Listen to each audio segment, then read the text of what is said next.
저희가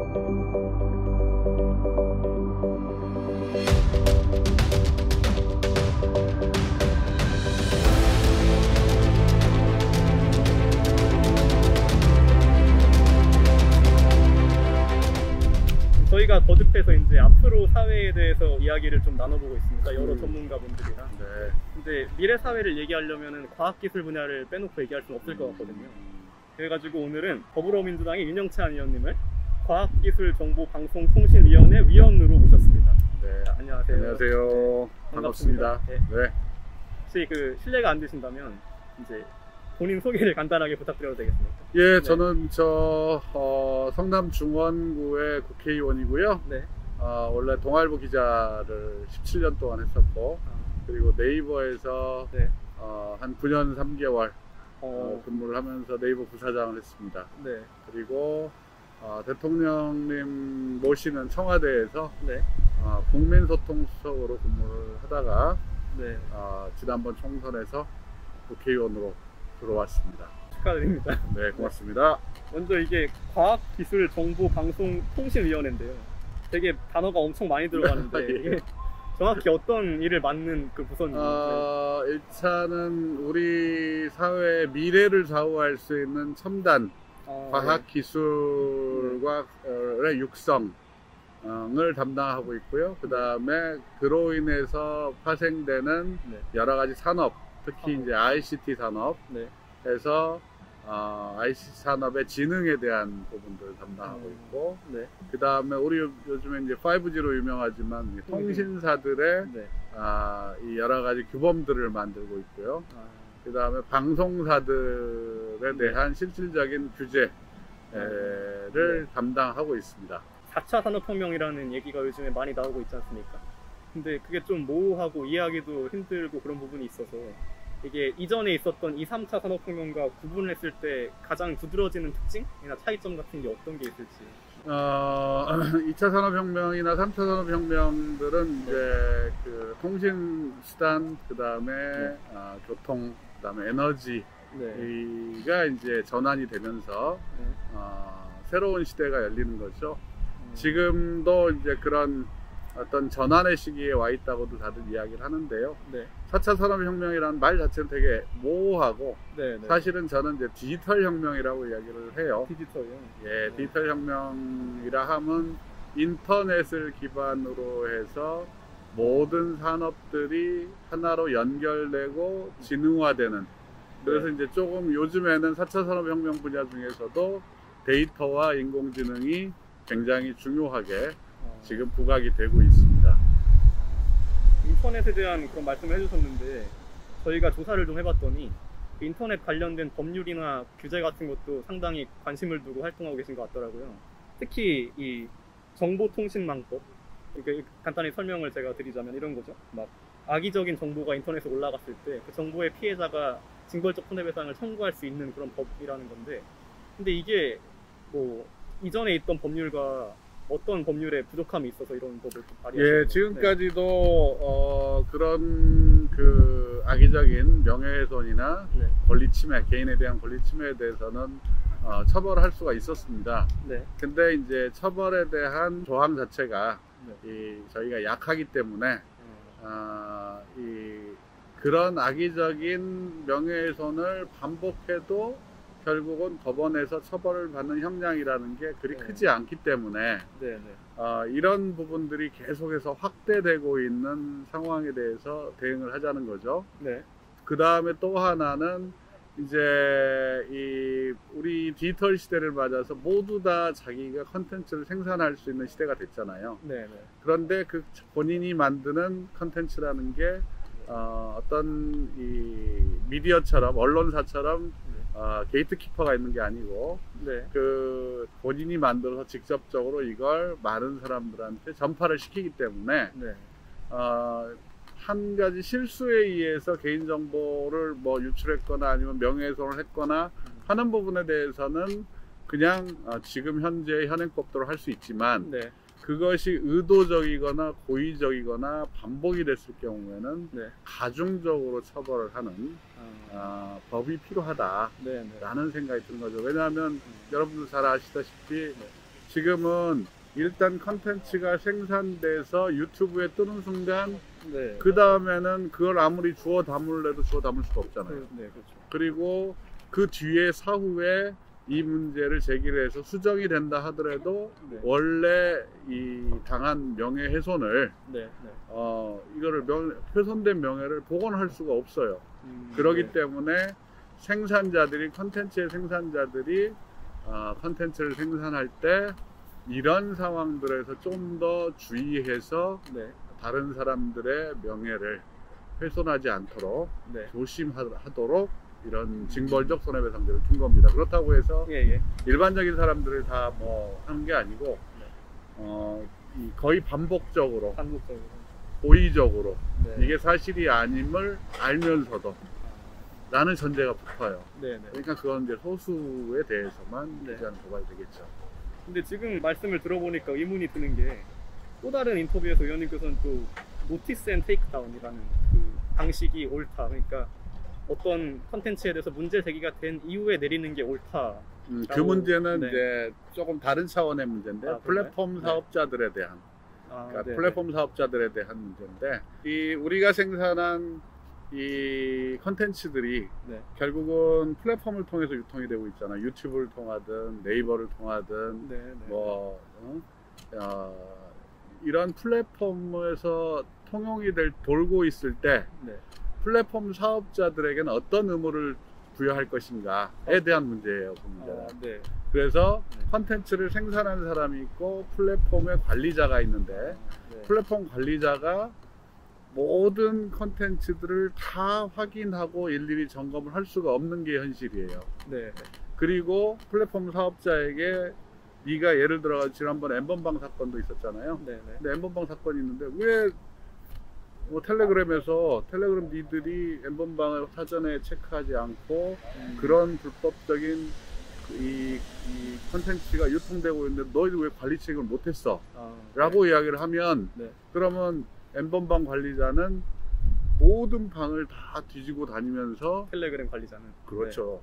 그러니까 텔레그램 관리자는 모든 방을 돌아다니면서 불법적인 정보가 유통되고 있는지를 확인해야 되는 거예요. 그럼 이제 어떤 문제가 생기냐면 예를 들어 카카오톡에서 나하고 여러분들하고 대화하고 있는데 관리자가 갑자기 끼어들어가지고 우리가 대화 내용을 다 본다는 얘기예요. 그래서 관리자들에게는 불법적으로 불법 정보가 돌아다닌다 아니면 개인의 명예훼손을 했다라는 것들을 신고를 했을 때 그 신고를 받은 다음에 게시물에 대한 삭제 의무를 부여를 해야 된다라는 겁니다. 이거는 이제 컨텐츠 생산자에 대한 부분이고 이거는 플랫폼에 대한 게시물 관리자에 대한 정보통신망법은 직접적인 생산자에 대한 규제. 그렇죠. 제가 낸 법은 생산자에 대해서 그렇게 해야 된다. 범위가 좀 다른 거였군요. 네. 이렇게 계속 말씀해 주신 것처럼 이렇게 온라인 상에서 일어나는 갈등이나 가짜 정보 이런 게 어떻게 보면은 기술 발전에 따른 사회 갈등이라고 크게 볼 수 있을 것 같습니다. 그러니까 기술 발전이 삶을 오직 윤택하게만 만드는 건 아닌 것 같습니다. 그런 거에 대해서 뭐 법률적으로 대안을 만드신다거나. 그건 이제 구체적인 사안이어야 되겠죠. 예를 들어 가지고 디지털 혁명이 하나의 분야에서 등장한 것이 이제 1인 미디어가 등장을 하고 또 MCN이라는 게 등장을 해서 나 스스로도 나 혼자도 콘텐츠를 제작하고 뉴스를 만들어내고 이걸 전파할 수 있는 힘을 갖게 됐잖아요. 그러다 보니까 예전에는 레거시 미디어들 방송사나 그 다음에 신문사들이 가졌던 미디어 역할이 엄청나게 확대가 돼버리는 상황이 된 거죠. 그러니까 이런 시대에 맞게 우리들이 여기에 대해서 제가 낸 교통망법 개정안도 사실은 그런 어떤 변화의 부작용들을 어떻게 우리가 관리할 것이냐에 대한 고민이고요. 사안에 대해서. 그렇죠. 그렇게 사안별로 우리가 관리를 해야 되고 디지털 혁명이 초래한 앞으로의 미래에 대한 전망이 어떠냐라고 보면 긍정적인 측면과 부정적인 측면이 항상 같이 갈 수밖에 없는 거죠. 특히 플랫폼을 중심으로 해서 모든 사업이 커지다 보니까 정보라는 것도 특정한 사업자에게 집중이 될 수밖에 없는 거고 그 다음에 데이터가 새로운 가치를 만드는 세상이기 때문에 그 다음에 이 플랫폼 사업자들의 힘이 너무나 커지는 현상이 되는 거죠. 그러면 그들에 대해서는 어떻게 규제를 부과해야 되느냐라는 부분에 대한 고민도 할 수 있는 거고요. 그 다음에 이제 양극화의 문제가 굉장히 심각해지겠죠.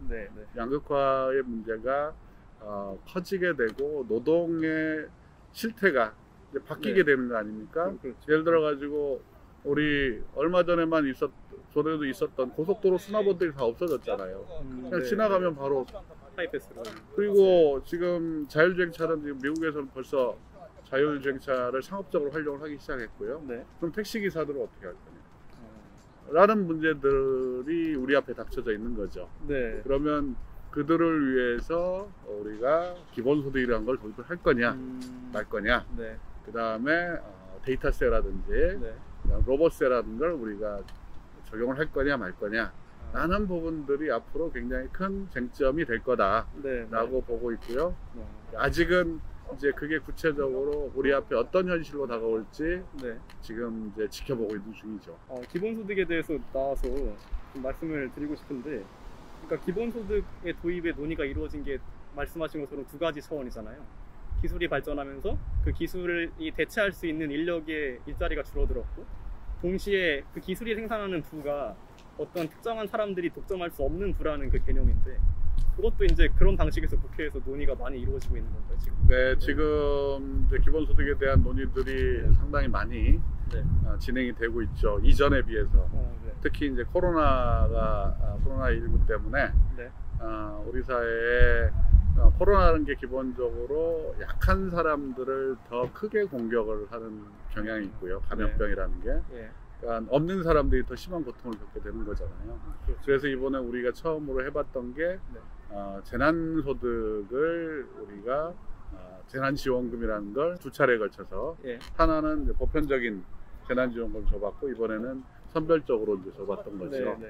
그래서 앞으로의 물론 이제 지금 이번은 기본소득의 개념이 아니라 재난지원금의 개념으로 드린 거지만, 사회의 구조가 점점 아까 이야기했던 것처럼 양극화의 상황으로 갔을 경우에 그러면 대다수의 사람들을 어떻게 먹여 살릴 수 있을 것이냐, 어떻게 기본적인 복지를 보장해 줄 것이냐 라는 관점에서 기본소득이 상당히 탄력적으로 이제 논의가 시작됐다 라고 저는 보는 거죠. 그러니까 그럼 제가 이해하기로는 그 기본소득의 지갑은 보통 우리가 생각하는 사회적 부조금이나 일반적인 복지의 지갑과 전혀 다른 걸로 생각이 드는데, 그런 논의를 이제 의원님 같은 부서에 계신 분들이 이제 하고 계신 걸로 이해를 하는데, 근데 그게 데이터세죠, 로봇세나 그런 게 현실적으로 뭐 가능합니까? 지금은 현재로서는 아직은 좀 개념이 추상적이죠. 그런데 데이터세나 로봇세를 이야기하는 사람들은 이미 미국에서도 유명한 ICT의 파운더들이 그런 얘기들을 많이 하죠. 또 마이크로소프트의 빌 게이츠 같은 사람들은 이전부터 로봇세 이야기를 했었고요. 그러니까 그거는 미래 사회가 그렇게 갈 것이다 라는 것들을 우리가 예측을 하면서 그런 논의들이 시작이 된 거고요. 근데 아직 그 사회의 방향성이 어느 정도까지 진행이 돼야만 이 논의들이 현실화되는 것이지, 그것이 우리가 미래의 어떤 상을 예측한다고 해서 바로 지금 제도를 거기다 맞출 수는 없는 거잖아요. 그러나 그런 준비들은 좀 더 유연하게 해나갈 필요가 있는 거죠. 그렇군요. 지금은 의원님께서 당선이 되셨지만 후보 시절의 이야기를 좀 해보자면, 저희가 학생들이니까 교육정책에 대해서 좀 관심이 많은데요. 당시에 이제 중원구에다가 IT 인재학교를 세우겠다고 공약을 하셨는데요. 당선이 되셨으니까 이제 조금 더 큰 주제로 여쭤보자면은, 인재나 그런 특수교육이 아닌 보통의 학생들에 대해서도 과학기술 관련 교육개혁이 좀 필요하다고 보는데, 그런 것도 이루어지고 있나요? 맞습니다. 이제 그거는 이제 제도적으로 바꿔야 될 부분하고 저희 지역에서 제가 해야 될 부분이 좀 구분이 돼야 되겠죠. 제도적으로는 현재 우리가 굉장히 이제 필요로 하는 인력들이 인재들이 소프트웨어 인력이에요. 근데 여러분들도 문과입니까, 이과입니까? 문과입니다. 문과. 예. 문송이군요, 문송. 그렇죠. 우리 이과에서 이제 주로 우리 시절만 해도 이 공대를 굉장히 선호하는 경향들이 많았어요. 그러니까 지금은 의대를 가고 난 다음에 공대를 가는 거잖아요. 그렇죠. 그리고 이 데이터나 AI나 뭐 이 여러 가지 기술적인 부분들은 사실은 소프트웨어 기술들이 집적이 되고 축적이 되면서 나오는 것인데 그거를 감당해줄 인재들이 없어요, 사람들이. 그러면 중국은 수십만 수백만 명의 이 엔지니어들을 매년 쏟아져 나오는 거예요. 미국은 전 세계 인재들이 또 미국에 모이는데 우리나라 같은 경우는 그런 인재풀도 적거니와 지금 현재 교육 제도상으로도 그런 인재를 빠르게 만들어낼 수 있는 방법이 별로 없어요. AI를 감당을 해줘야 되는데 AI와 관련된 엔지니어가 한국에서는 절대적으로 너무 적어서 해외에 있는 우리 유학생이나 그 다음에 해외에 있는 전문가를 우리가 불러오기가 너무 힘들어요. 돈도 엄청나게 많이 주고 하는데도 불구하고 그러니까 이런 인재들을 키우는 작업들을 별도로 해야 되고요.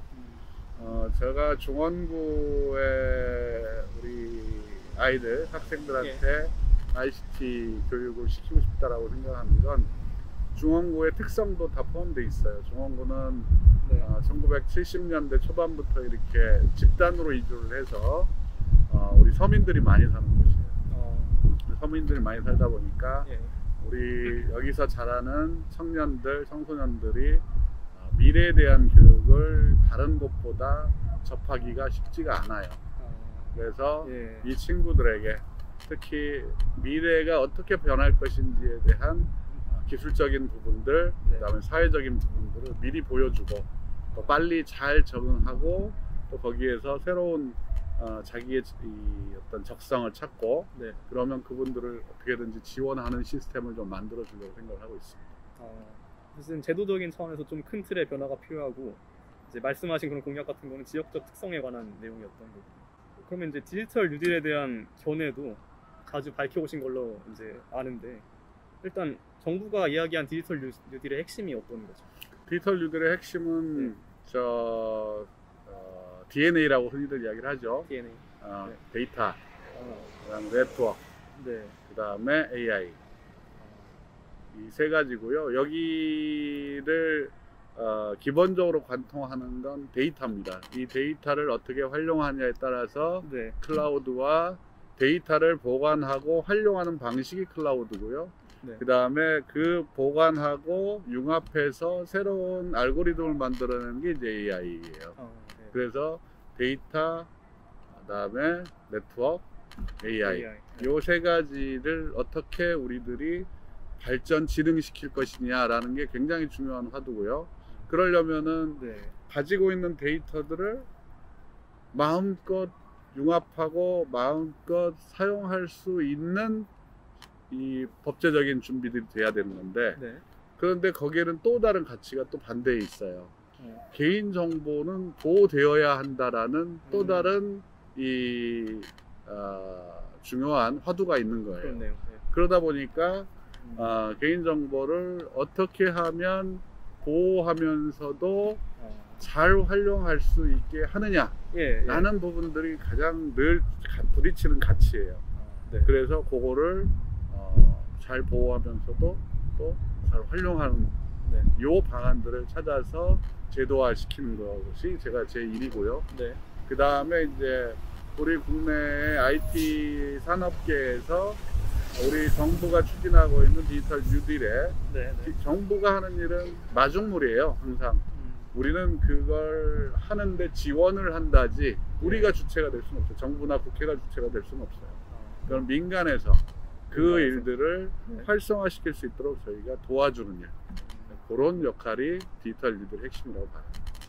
그러면 현재 뭐 정부가 발표한 뉴딜 정책의 기조에 따르면 개인정보를 보호하는 것과 데이터를 갖다가 산업적산으로 삼는 것에 충돌하는 그 관계를 어떤 방식으로 풀어나가지?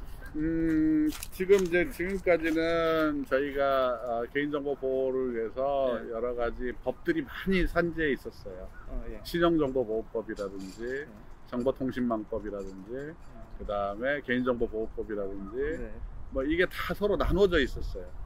네. 나눠져 있었는데 우선 지난해에 법안이 통과가 되면서 이걸 이제 하나로 통합을 했어요.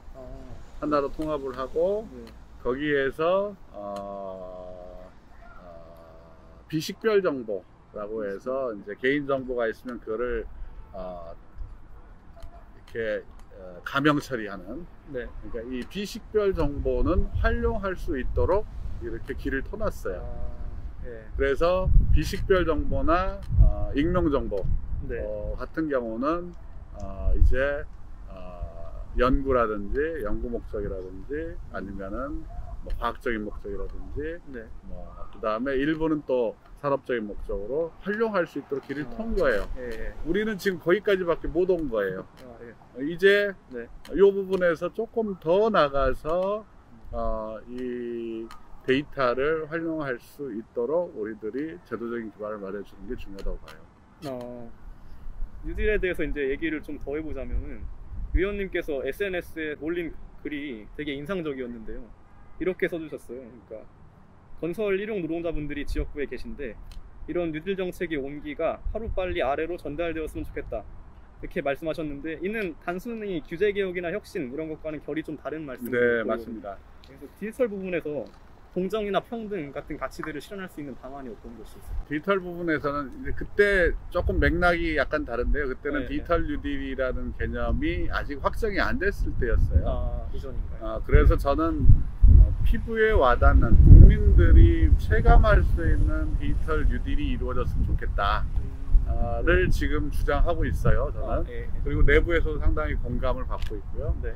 한 가지 예를 든다면 우리 지역에 많은 전통시장이 있어요. 전통시장. 근데 여러분들도 다 음식이나 물건들을 온라인으로 다 사잖아요. 온라인으로 구매를 하잖아요. 많이 그렇게 하죠. 근데 전통시장은 온라인 상권에 진입을 못하고 네. 거의 이제 무너져 가고 있는 중이죠.